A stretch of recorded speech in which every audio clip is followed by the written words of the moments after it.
Hello friends, मैं Kundan Singh technical brain पर आपका स्वागत करता हूं। आई होप आप लोग अपनी तैयारी में लगे होंगे। सो फ्रेंड्स, हम लोग बिहार दरोगा मेंस सीरीज सॉल्व कर रहे हैं और अब तक हम लोग सेट 12 से लेके 20 तक जो सेट्स है उसको सॉल्व कर चुके हैं। तो चलिए आज हम लोग सेट नंबर 11 को सॉल्व करते हैं। ये हमारा सेट नंबर 11 है और इसका पहला क्वेश्चन है, मीमांसा के प्रणेता थे। कौन थे मीमांसा के प्रणेता? तो आप लोग आंसर टिक कर चुके होंगे। तो देखिए, जो मीमांसा के प्रवर्तक थे या फिर प्रणेता थे, ठीक, उनका नाम जैमिनी था। ठीक, जैमिनी। अब देखिए, इसको याद करने का एक बहुत बढ़िया तरीका है। ठीक, कैसे? तो आप लोग जैम के बारे में जानते होंगे, जैम खाते होंगे, खाया भी होगा आपने। तो ठीक, तो जैम का जो डब्बा होता है, जब भी आप उसको खोलेंगे ना तो उसमें से लाल लाल वो मांस के से ऐसा दिखाई पड़ता है। ठीक, तो उसी तरीके से आप याद रखिएगा कि मीमांसा किससे है संबंधित है, तो जैमिनी से संबंधित है। ठीक फ्रेंड्स, देखिए मैं ऐसे ही याद कर लेता हूँ और आप भी याद कर सकते हैं अगर आपको अच्छा लगे तो। नेक्स्ट क्वेश्चन है, कौन सा सबसे प्राचीन वेद है? तो आप सभी लोग जानते होंगे कि जो ऋग्वेद है वो सबसे प्राचीन ग्रंथ है, सॉरी वेद है। अब देखिए, ऋग्वेद में कुल कितने 1028 सूक्त हैं, जिसमें 10 मंडल भी हैं। ओके, इसके बाद जो है यजुर्वेद, फिर उसके बाद सामवेद का, और उसके बाद अथर्ववेद आता है। नेक्स्ट क्वेश्चन है हमारा, हिंदू पौराणिक कथा के अनुसार समुद्र मंथन हेतु किस सर्प ने रस्सी के रूप में स्वयं को प्रस्तुत किया था? किसने? तो देखिए, यह इस सर्प का नाम था वासुकी।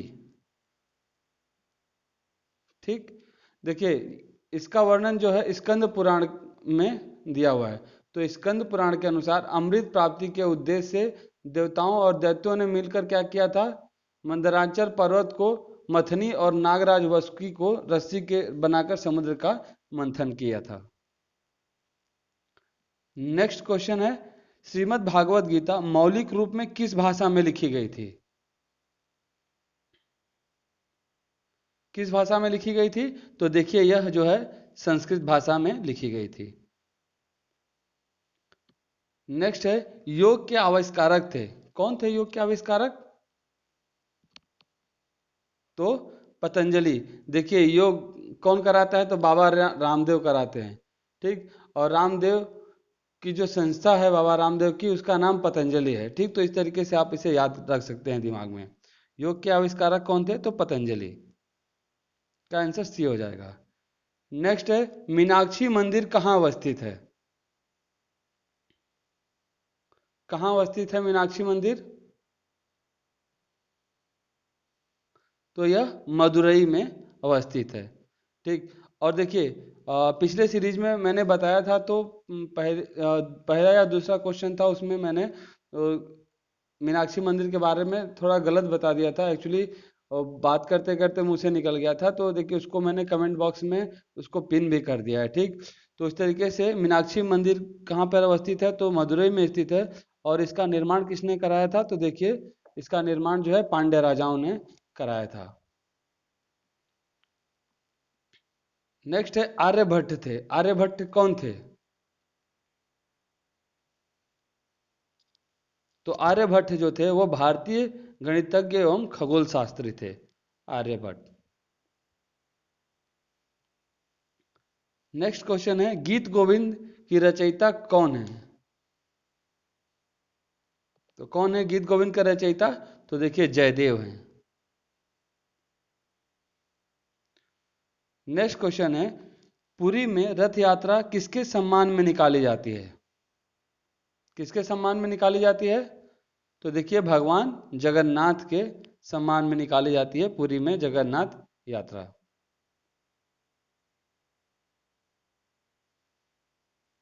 नेक्स्ट है, निम्नलिखित में से किस प्रथा की शुरुआत राजपूतों के समय में हुई?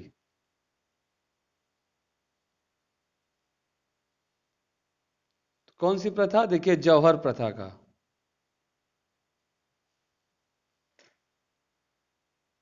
देखिए जौहर प्रथा क्या था कि जब स्त्रियों को अगर आक्रमणकारी अपने कब्जे में लेना चाहते थे तो स्त्रियां क्या करती थी, खुद अपना आत्मदाह कर लेती थी। देखिए अभी कुछ दिन पहले एक पद्मावत मूवी आई थी, उसमें जो है इसका वर्णन दिया गया है लास्ट सीन में। तो यह राजपूतों के समय में हुई थी जौहर प्रथा।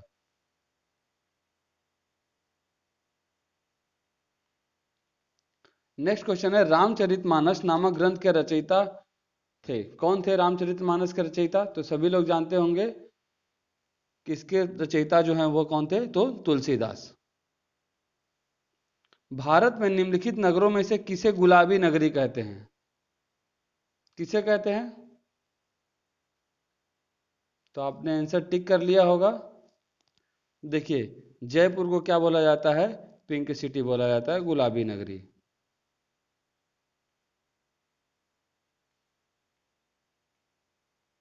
नेक्स्ट क्वेश्चन है कि भारतवर्ष में ब्रिटिश साम्राज्य का संस्थापक कौन था?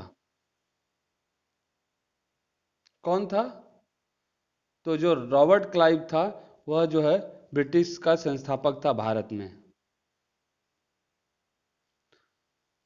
तो देखिए रॉबर्ट क्लाइव के बारे में थोड़ा सा और जान लेते हैं कि 23 जून 1757 ईस्वी को जो प्लासी का बैटल ऑफ प्लासी हुआ था, ठीक, वही जो है अंग्रेजी राज की स्थापना का शुभारंभ माना जाता है वहीं से। ठीक, चलिए नेक्स्ट क्वेश्चन, प्लासी का युद्ध लड़ा गया था, किसमें लड़ा गया था? तो सभी लोग जानते हैं 1757 में। ओके, 14 का आंसर बी हो जाएगा। नेक्स्ट क्वेश्चन है, ब्रह्म समाज की स्थापना की थी, किसने की थी ब्रह्म समाज की स्थापना? तो ब्रह्म समाज की स्थापना किसने की थी? तो राजा राम मोहन राय ने। देखिए मैं आपको पर्याप्त टाइम दे रहा हूं टिक करने के लिए। देखिए ब्रह्म समाज जो है वो एकेश्वर वाद पर आधारित था, मतलब कि एक ही देव की पूजा करने पर आधारित था। ठीक, एकेश्वरवाद का मतलब यही होता है। और देखिए 1828 ईस्वी में राजा राम मोहन राय ने क्या किया था? ब्रह्म समाज की स्थापना की थी 20 अगस्त 1828 ईस्वी को। नेक्स्ट है, भारत का मार्टिन लूथर किसे किसे कहा गया है? किसे कहा गया है? तो देखिए स्वामी दयानंद सरस्वती को भारत का मार्टिन लूथर कहा गया है। नेक्स्ट क्वेश्चन है, सत्यार्थ प्रकाश पवित्र पुस्तक है किसकी?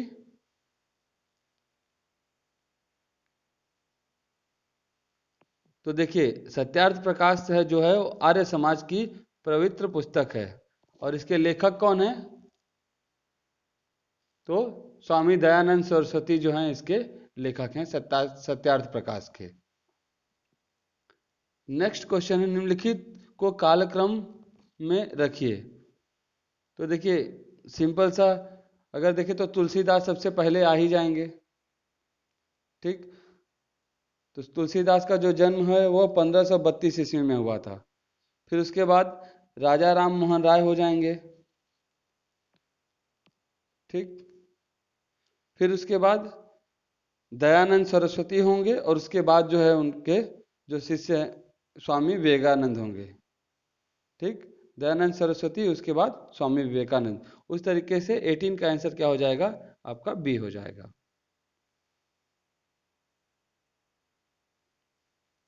नेक्स्ट क्वेश्चन है, 1906 में मुस्लिम लीग की स्थापना हुई थी, कहां पर हुई थी मुस्लिम लीग की स्थापना? तो देखिए इसका आंसर हो जाएगा आपका डी, ढाका में, जो अभी बांग्लादेश की राजधानी। ठीक, अब देखिए इसका जो गठन है वो बेसिकली नवाब सलीमुल्लाह खां के नेतृत्व में किया गया था, और इसके प्रथम अध्यक्ष जो थे वो कौन थे? तो वकार उल मुल्क थे इसके प्रथम अध्यक्ष। नेक्स्ट, हरिजन सेवक संघ संगठित किया गया था, किसके द्वारा हरिजन सेवक संघ संगठित किया गया था? तो यह महात्मा गांधी के द्वारा संगठित किया गया था। नाम से ही आपको पता चल गया होगा। नेक्स्ट है, भारत के ग्रैंड ओल्ड मैन की संख्या किसे दी जाती है? तो क्वेश्चन आते ही आपके दिमाग में आ गया होगा दादा भाई नौरोजी। 21 का ए।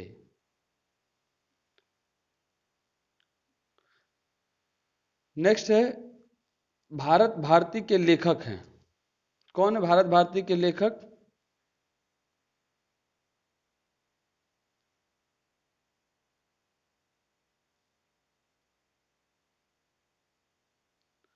तो मैथिली शरण गुप्त हो जाएंगे इसके लेखक। भारत भारती के लेखक मैथिली शरण गुप्त। नेक्स्ट है भूदान आंदोलन की शुरुआत हुई थी। कहाँ से हुई थी भूदान भूदान आंदोलन की शुरुआत? तो देखिए भूदान आंदोलन की शुरुआत जो है वो कहाँ से हुई थी? तो आंध्र प्रदेश से हुई थी। अब देखिए इसके प्रवर्तक कौन थे? तो आचार्य विनोबा भावे ने इसको स्टार्ट किया था 1991 से 52 ईस्वी के दौरान। तो इसके बाद जो भूदान आंदोलन है वो बिहार जो है वो केंद्र रहा इसका।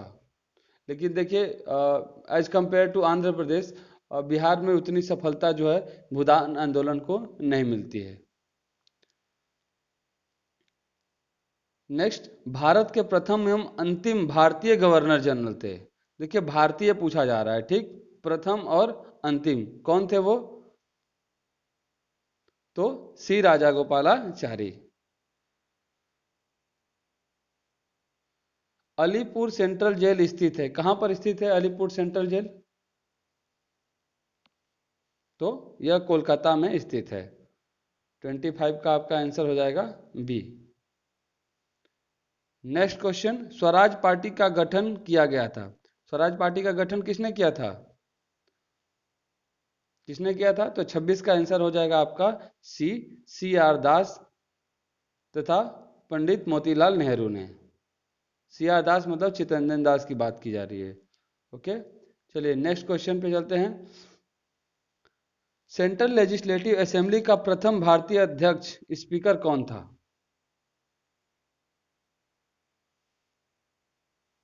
तो देखिए कौन था? विट्ठल भाई जे पटेल जो थे वो सेंट्रल लेजिस्लेटिव असेंबली के प्रथम भारतीय अध्यक्ष थे। 27 का आपका आंसर हो जाएगा बी।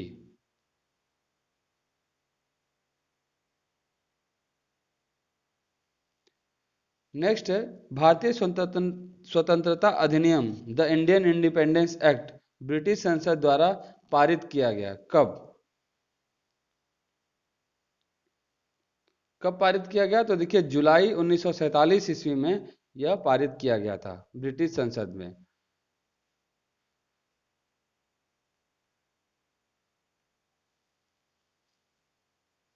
नेक्स्ट क्वेश्चन है landmarks in Indian constitutional and national development नामक पुस्तक के लेखक कौन है? लैंडमार्क्स मतलब कि न्यू एक रास्ते का पत्थर, landmark in Indian constitutional and national development नामक पुस्तक के लेखक कौन है? तो इसके लेखक देखिए आपका गुरमुख निहाल सिंह हो जाएंगे। Answer B. नेक्स्ट, निम्नलिखित में से कौन कभी भी भारतीय राष्ट्रीय कांग्रेस का अध्यक्ष नहीं बना? कौन नहीं बना? तो देखिए जो तिलक साहब हैं ये गरम दल के नेता थे, ठीक, और इन्होंने कभी भी राष्ट्रीय कांग्रेस की अध्यक्षता नहीं ली थी। तो बाल गंगाधर तिलक। हरिजन के प्रारंभकर्ता थे, कौन थे? तो देखिए यहाँ पे जाति की बात नहीं आ रही है, ठीक, यहाँ पत्रिका की बात हो रही है। कौन थे? तो गांधी जी। नेक्स्ट है लाल कुर्ती आंदोलन के नेता थे, कौन थे?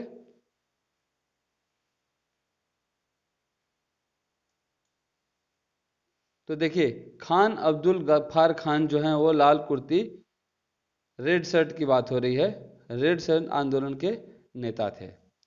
नेहरू रिपोर्ट तैयार की थी, किसने तैयार की थी नेहरू रिपोर्ट?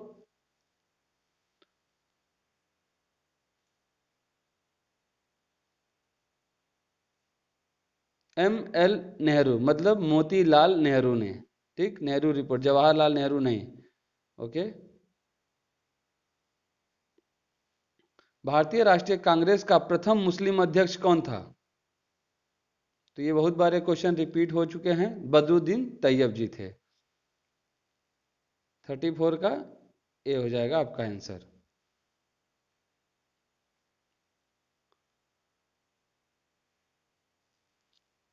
नेक्स्ट क्वेश्चन है, दिल्ली भारत की राजधानी कब बनी? कब बनी? तो सभी लोग जानते हैं, ये नहीं जानते होंगे तो जान लीजिए कि दिसंबर 1911 में जो है दिल्ली जो है वो भारत की राजधानी बनी थी। अब देखिए यह बेसिकली किस उपलक्ष्य में हुआ था? तो देखिए ब्रिटिश साम्राज्य जब जॉर्ज पंचम और महारानी जब मैरी जब भारत आए थे तो उनके आगमन पर क्या हुआ था कि एक दिल्ली दरबार का आयोजन किया गया था उनके स्वागत के लिए। ठीक, इसी समय क्या हुआ कि बंगाल का विभाजन रद्द किया गया था। ठीक, और देखिए बिहार और उड़ीसा राज्य बने थे और जो दिल्ली है उसको भारत की राजधानी बनाया गया था। नेक्स्ट है, निम्न में से कौन सी पत्रिका मौलाना अबुल कलाम आजाद द्वारा निकाली गई थी? तो ऑप्शन देख लीजिए इसका, अल हिलाल, जमींदार, इंडिका, सोशलिस्ट और कामरेड। कौन सा? तो देखिए अल हिलाल, ऑप्शन ए हो जाएगा। किसके द्वारा निकाली गई थी अल हिलाल? तो मौलाना अबुल कलाम आजाद के द्वारा। देखिए ये स्वतंत्र भारत के पहले शिक्षा मंत्री भी रहे हैं। ठीक, पंजाब केसरी की उपाधि किसको दी गई थी? किसको दी गई थी? तो लाला लाजपत राय को। आसान क्वेश्चन है। सी। नेक्स्ट क्वेश्चन, डॉक्टर अंबेडकर एवं गांधी जी के मध्य हुए एक समझौते को कहा जाता है, क्या कहा जाता है? बहुत आसान है, आप लोग इसको जानते होंगे। क्या है ये? आप लोग का रिवीजन हो जा रहा है, जो चीजें अगर भूली हुई हैं वो क्या हो जा रही है, रिकॉल हो जा रही है इसी। तो इसे कहा जाता है, देखिए पूना समझौता या पूना पैक्ट। सी हो जाएगा इसका आंसर। नेक्स्ट, शारदा एक्ट का संबंध है, किससे है शारदा एक्ट का संबंध? तो देखिए बाल विवाह निषेध से संबंध है शारदा एक्ट। देखिए पूना समझौते से थोड़ा सा और हम लोग पढ़ लेते हैं अगर, तो यह जो है दलित वर्गों को पृथक निर्वाचन मंडल की सुविधा दिए जाने के विरोध में महात्मा गांधी ने क्या कर दिया, जेल में ही आमरण अनशन शुरू कर दिया था 1932 ईस्वी में। फिर उस समय क्या हुआ कि मदन मोहन मालवीय, डॉक्टर राजेंद्र प्रसाद और पुरुषोत्तम दास, सी राजगोपालचारी आदि के प्रयत्न से गांधी जी के उपवास के 5 दिन के बाद यह जो है 26 सितंबर 1932 ईस्वी को गांधी जी और डॉक्टर अंबेडकर के बीच में क्या हुआ, यह पुनः समझौता हुआ, जिसमें दलितों के लिए पृथक निर्वाचन की व्यवस्था को समाप्त कर दिया गया था। देखिए 1909 ईस्वी में जब भी मार्ले मिंटो एक्ट आया था तो उसमें क्या किया गया था कि मुसलमानों के लिए एक अलग निर्वाचन का प्रावधान कर दिया गया था। ठीक उसी को इम्प्लीमेंट किया अंग्रेजों ने उस समय सांप्रदायिक पंचायत एक्ट लगाकर। तो इसी को देखते हुए क्या किया गया कि यह समझौता किया गया था। तो शारदा एक्ट किससे संबंधित है? तो शारदा एक्ट जो है वो बाल विवाह से संबंधित है। देखिए बेसिकली यह सन 1930 ईस्वी में एज ऑफ कंसेंट एक्ट के तहत हरविलास शारदा के प्रयास से एक कानून पारित कराया गया, जिसके अंतर्गत कहा गया कि विवाह की आयु 14 वर्ष किसकी, तो लड़की की, और 18 वर्ष लड़के का है जो होना चाहिए, ये निर्धारित किया गया था शारदा एक्ट के तहत। नेक्स्ट है हमारा, नीचे स्वाधीनता संग्रामियों तथा उनके द्वारा प्रारंभ समाचार पत्रों के नाम दिए जा रहे हैं, इनमें से कौन सा जोड़ा गलत है? तो देखिए मौलाना आजाद, अल हिलाल सही है, लोकमान्य तिलक केसरी ये भी सही है, जवाहरलाल नेहरू नेशनल हेराल्ड, देखिए ये भी सही है, नेशनल हेराल्ड जवाहरलाल नेहरू ने, महात्मा गांधी द पायनियर।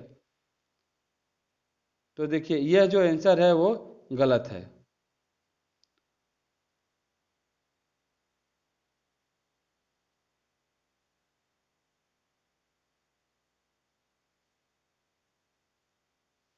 अब द पायनियर किसने स्टार्ट किया था? इसे अगर आपको अगर टाइम मिले और आप अगर खोज पाएँ तो इसे कमेंट बॉक्स में ज़रूर एक बार पिंग कर दीजिएगा। ठीक, नेक्स्ट क्वेश्चन चलते हैं हम लोग। निम्नलिखित में से किसे केप कमोरिन के नाम से जाना जाता है? केप कमोरिन के नाम से किसे जाना जाता है? तो देखिए कन्याकुमारी को जाना जाता है।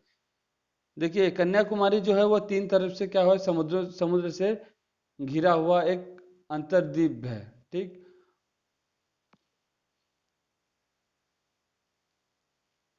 नेक्स्ट है, झारखंड राज्य की राजधानी निम्नलिखित में से कौन सी है? बहुत आसान है, कौन सी है? रांची।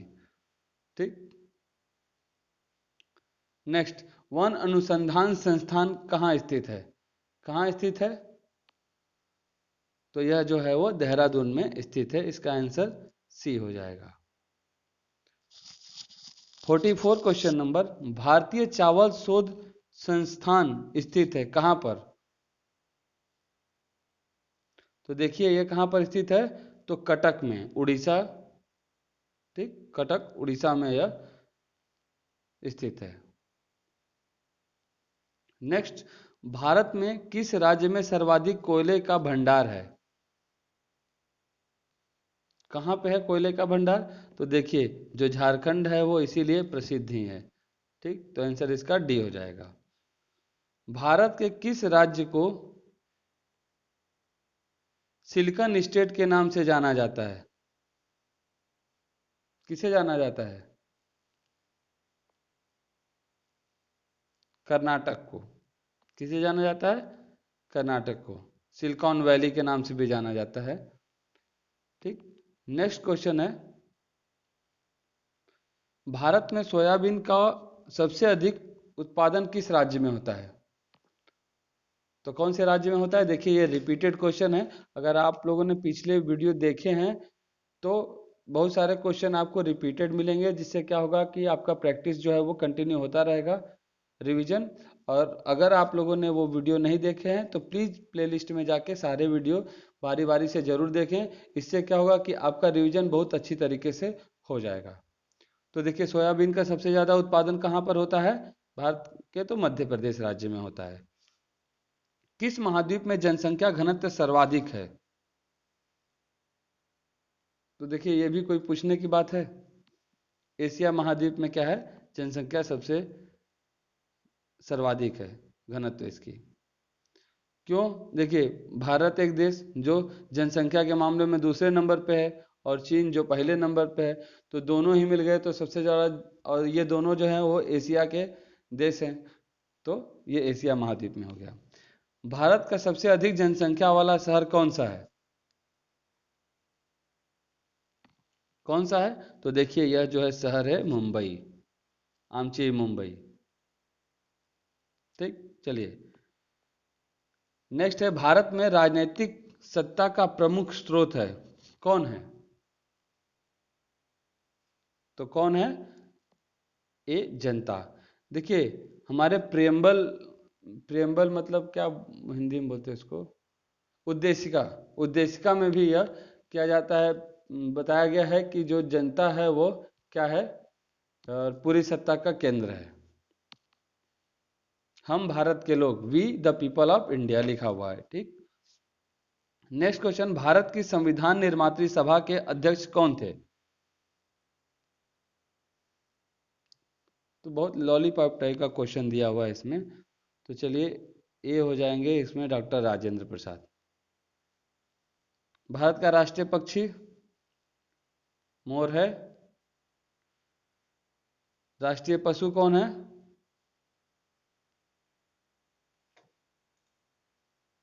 तो बाघ है। ठीक, नेक्स्ट, भारत में राज्य पुनर्गठन आयोग की संस्तुति के आधार पर राज्यों का पुनर्गठन किस वर्ष किया गया? अब देखिए ये सही क्वेश्चन है, किस वर्ष किया गया? तो देखिए 56 में, 1956 में। अब देखिए श्री राम लुल्लू वाला केस आपको पता होगा, अगर आप लोग पढ़े होंगे कि उन्होंने आमरण अनशन शुरू कर दिया था और उसके बाद वो उनकी मृत्यु हो गई। उस प्रकार से जो है वो आंध्र प्रदेश को जो है वो पहले ऐसा राज्य बना जो भाषाई आधार पर उसका विभाजन हुआ था। ठीक। उसके बाद उस पे पीवी के समिति बनी, फिर उसके बाद फजल अली आयोग बना। ठीक। तो अली आयोग ने क्या किया था, 1856 में संस्तुति की थी भाषाई आधार के पर राज्यों के पुनर्गठन की। ठीक। और उसके बाद जो है यह स्टार्ट हुआ था।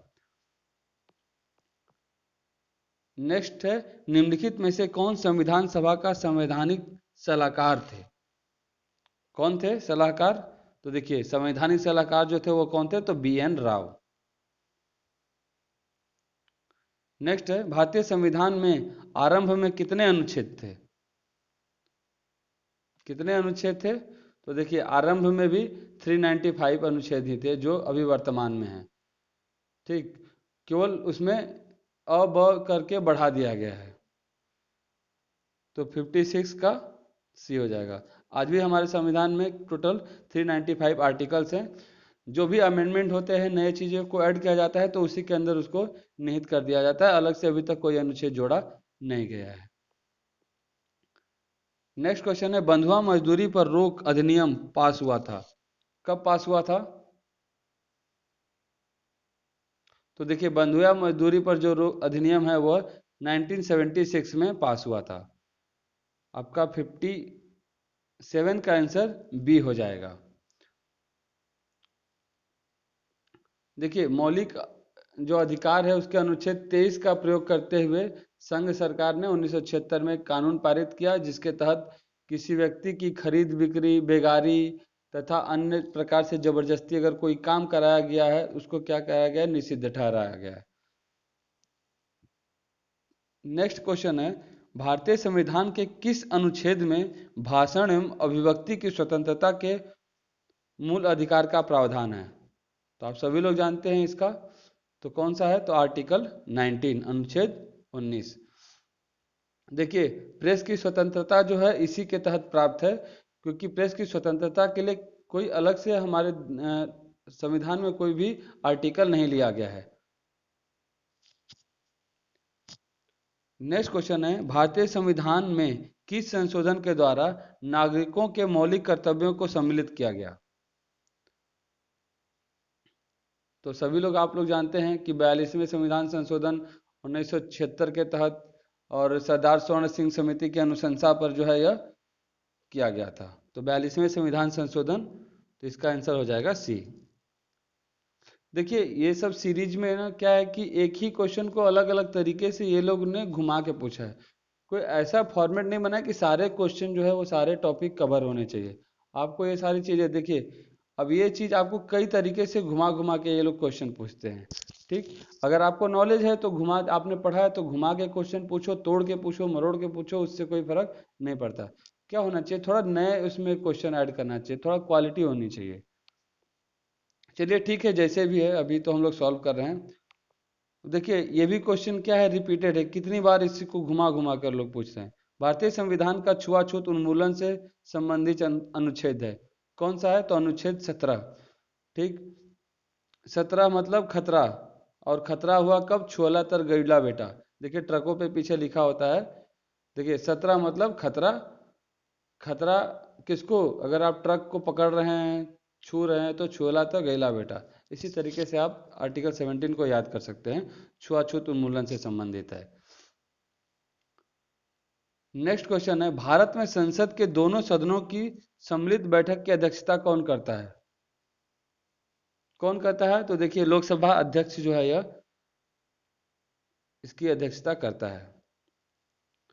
नेक्स्ट है, भारत का राष्ट्रपति लोकसभा में दो सदस्यों को निम्न में से किसका प्रतिनिधित्व करने के लिए मनोनीत कर सकता है?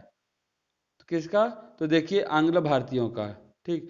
लेकिन देखिए अभी यह प्रावधान जो है वो हटा दिया गया है। अब आंग्ल भारतीयों का जो मनोनयन है, वो जो दो सीटें हैं उनका मनोनयन अब नहीं होगा, क्योंकि संविधान के आई थिंक 125th अमेंडमेंट में यह चीज़ जो है वो हटा दिया गया है। नेक्स्ट, प्रथम लोकसभा के अध्यक्ष कौन था? तो इसका आंसर क्या हो जाएगा आपका? जीवी मालवणकर थे। ये सब बहुत आसान क्वेश्चन है, आपको सोचने का भी टाइम नहीं लेना चाहिए। भारतीय संविधान के किस अनुच्छेद के अंतर्गत किसी राज्य में राष्ट्रपति शासन लागू किया जा सकता है? किसके तहत? तो देखिए अनुच्छेद 356। 352 के तहत क्या होता है? तो आपातकाल लगाया जाता है, और 360 के तहत क्या लगाया जाता है? तो वित्तीय आपात की व्यवस्था की गई है हमारे संविधान में।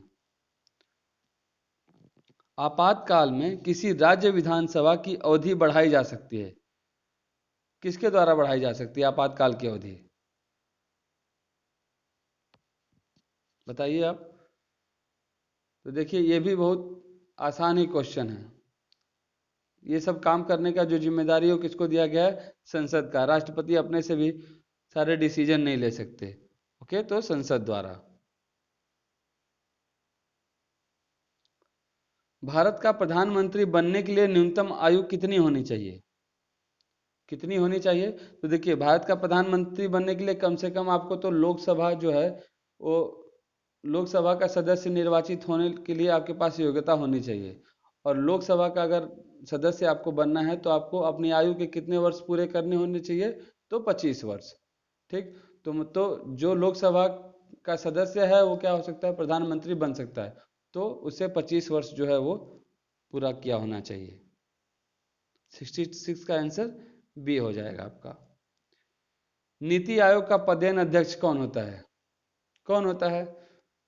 तो वही जो 25 वर्ष का हो गया, मतलब प्रधानमंत्री।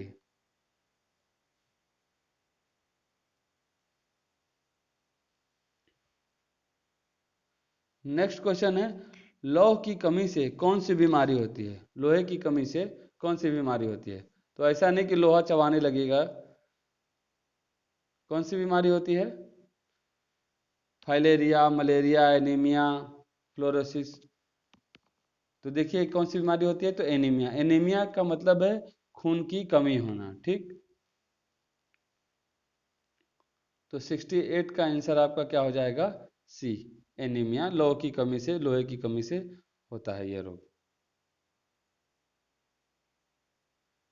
नेक्स्ट क्वेश्चन है, सर्वोच्च न्यायालय में एक मुख्य न्यायाधीश के अतिरिक्त कितने न्यायाधीश होते हैं? कितने न्यायाधीश होते हैं? तो देखिए अभी तो इसमें 25 किया गया है, लेकिन वर्तमान समय में देखिए तो टोटल जो जजों की संख्या है सर्वोच्च न्यायालय में वो 33 है। कितनी? 33। तो इस बात को याद रखिएगा, ये अपडेटेड नहीं है, इसमें 25 दिया हुआ है। और आप ध्यान रखिएगा कि जो सर्वोच्च न्यायालय है उसमें जो न्यायाधीश और अतिरिक्त जो न्यायाधीश होते हैं उनको मिलाकर टोटल 33 हो सकता है, होगा। अभी फिलहाल में वर्तमान में उतने हैं। नेक्स्ट क्वेश्चन है, भारतीय संविधान के अंतर्गत मौलिक अधिकारों का संरक्षक कौन है? जो आपके फंडामेंटल राइट्स हैं उसको संरक्षण कौन प्रदान करता है? तो देखिए जो सर्वोच्च न्यायालय है उसे मौलिक अधिकारों का संरक्षक कहा गया है। नेक्स्ट क्वेश्चन है, भारत में लोकसभा के लिए प्रथम साम्राज्य निर्वाचन कब हुए थे? अब देखिए साम्राज्य तो शब्द नहीं होगा यहाँ पे। प्रथम निर्वाचन कब हुए थे लोकसभा के लिए? कभी हुए थे? तो 1952 में। नेक्स्ट है, लोकसभा में केंद्र शासित प्रदेशों के लिए कितनी सीटें आरक्षित हैं? कितनी हैं? केंद्र शासित प्रदेशों के लिए तो देखिए 20 सीटों का आरक्षण है, जितने भी केंद्र शासित राज्य हैं देश में उनमें से। नेक्स्ट है, भारत के मुख्य चुनाव आयुक्त को नियुक्त किया जाता है, किसके द्वारा किया जाता है? तो ये सारे जो पावर है किसके पास है? एक ही आदमी है, वो है भारत का राष्ट्रपति। नियुक्ति का जो बड़े बड़े पोस्ट हैं उस पर नियुक्ति का अधिकार केवल भारत के राष्ट्रपति का है। ठीक। तो आंसर इसका सी हो जाएगा। मुख्य चुनाव आयुक्त, फिर से इलेक्शन कमीशन, सॉरी ये इलेक्शन कमिश्नर मतलब चुनाव आयुक्त ही होता है। और कैग की नियुक्ति, कंट्रोलर जनरल ऑफ इंडिया की नियुक्ति कैग। ठीक। नेक्स्ट क्वेश्चन है, पंचायत चुनाव होते हैं प्रत्येक 4 वर्षों में, प्रत्येक 5 वर्षों में, 6 वर्षों में, सरकार की इच्छा अनुसार। कितने वर्षों में होंगे? ऐसा थोड़े कि सरकार जब चाहेगी तब हो जाएगा। तो यह 5 वर्षों के लिए होता है प्रत्येक।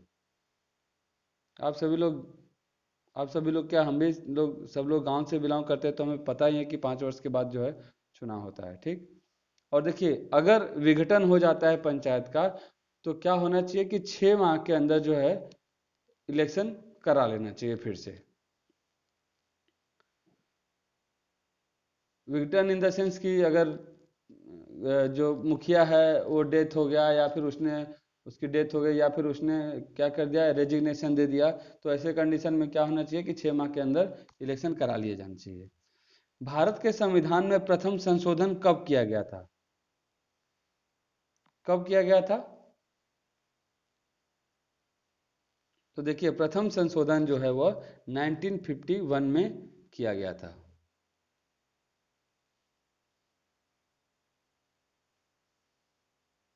ठीक। अब देखिए, चंपाकम दौरे राजन, ये नाम याद रखिएगा।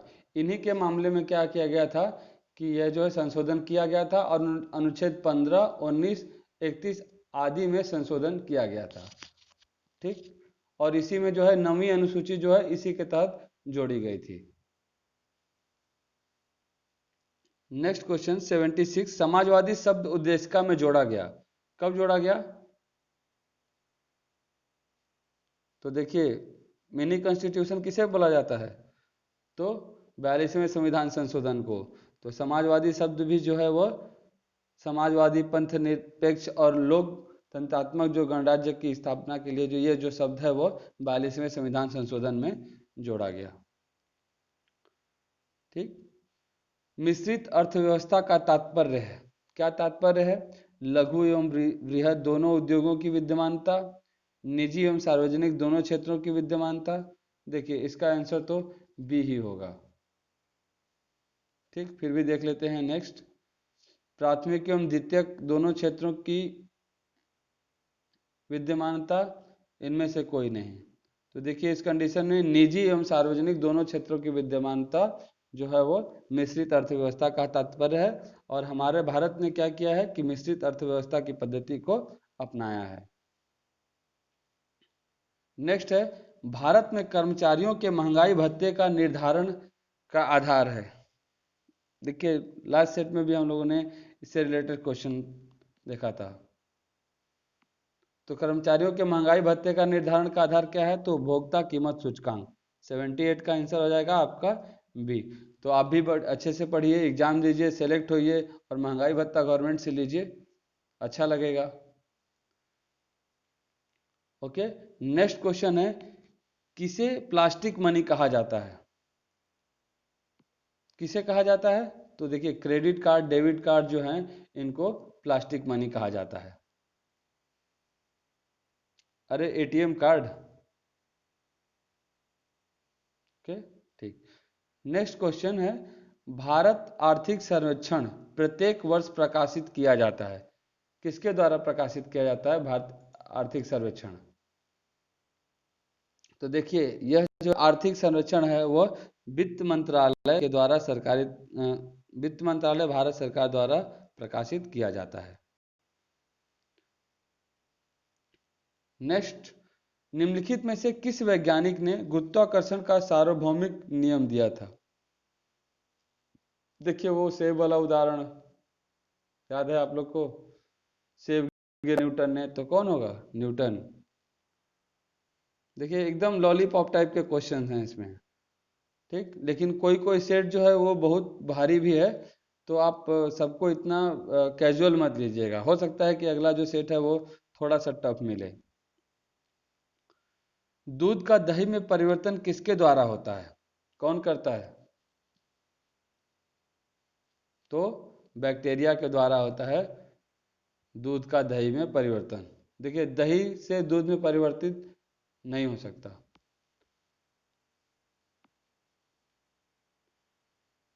नेक्स्ट है, भारत में परमाणु ऊर्जा का जनक किस वैज्ञानिक को कहा जाता है? किसे कहा जाता है? तो डॉक्टर होमी जहांगीर भाभा को। 83 का आंसर आपका बी हो जाएगा। नेक्स्ट है, भाप के इंजन का आविष्कार किसने किया था? तो देखिए, हम लोग जब छोटे थे तभी बुक में पढ़ते थे, जेम्स वाट और जॉर्ज स्टीफेसन ने भाप के इंजन का आविष्कार किया था। ठीक, तो देखिए यहीं पे जेम्स वाट आपको मिल जाएगा, जेम्स वाट ए। वायुयानों की टायरों में भरने में निम्न गैस का प्रयोग होता है, कौन सी गैस का? तो देखिए इसमें हीलियम का प्रयोग होता है।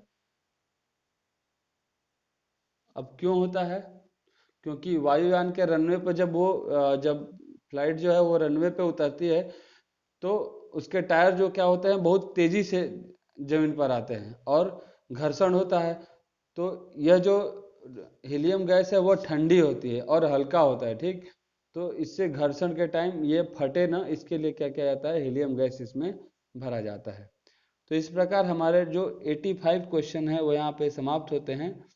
और आगे का जो मैथ्स का क्वेश्चन है आप उसका स्क्रीनशॉट ले लीजिए और इसे सॉल्व करिए, ताकि आपके टोटल इस सेट से 100 क्वेश्चन हो जाएं। ठीक, देखिए रिवीजन करना मत छोड़िएगा। आप जो जिस टेस्ट को आपने लगाया है उसे एक बार दो बार जरूर फिर से पढ़िए। और हो सकता है कि आज आप लोग देख रहे हैं, कुछ नए लोग नेक्स्ट टाइम देखेंगे, तो आप देखिए रिवीजन जरूर करिए, पढ़िए उसको, रिवीजन जरूर करिए, अन्यथा आपने जो पढ़ा है आज उसका कोई मोल नहीं है, एकदम बेकार है। आपके लाइफ का जो एक आधा घंटा 1 घंटा है वो एकदम वेस्ट हो गया है। सो आप लोग रिवीजन जरूर करिए। आशा करता हूँ कि आप लोगों ने ये स्क्रीनशॉट ले लिया होगा। अब देखिए इससे संबंधित जो आंसर हैं उसे भी मैं दे दे रहा हूँ, आप उसका भी स्क्रीनशॉट ले लीजिए, जो सॉल्यूशन है। ठीक, देखिए इधर से 86, 87, 88, 89, 91, 92, 93, 94, 95, 96, 97, ओके, 98 और 99 और 100 तो बहुत छोटा सा है। ओके, तो आशा करता हूँ कि आप लोगों ने एंजॉय किया होगा इस टेस्ट में, और आगे भी इस टेस्ट को जारी रखेंगे और अपने रिवीजन में लगे होंगे। So keep watching, thank you, bye bye.